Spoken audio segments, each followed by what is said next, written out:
राज्य मंत्रिमंडळाची उद्या दुपारी 12 वाजता बैठक पार पडणार आहे। सह्याद्री अतिथीगृहावर मंत्रिमंडळाची ही बैठक होणार आहे। मराठा आरक्षणाचा मुद्दा तापलेला असताना या बैठकीला विशेष महत्त्व द्यावं लागेल। प्रतिनिधी सुशांत सावंत आपल्यासोबत जोडले गेलेले आहेत, त्यांच्याशी बोलूया। सुशांत, घडामोडींना वेग आलाय असं म्हणायचं आता या सगळ्या पार्श्वभूमीवर?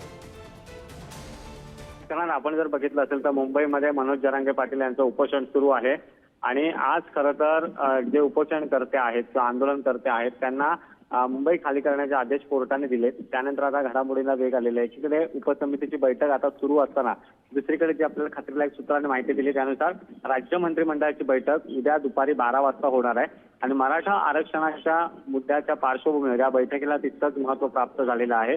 आज राज्य सरकारकडून एक GR जो आहे तो काढण्यात येणार आहे आणि तो मसुदा जो आहे तो तयार झालेला आहे आणि त्या संदर्भातली चर्चा उपसमितीच्या बैठकीमध्ये केली जाते। मात्र उद्या राज्य मंत्रिमंडळाच्या बैठकीत जर GR निघाला तर उद्या राज्य मंत्रिमंडळाच्या बैठकीत तो निर्णय होऊ शकतो। सुरुवातीला एखादा GR आला तर त्याची चर्चा जी आहे ती राज्य मंत्रिमंडळात केली जाते।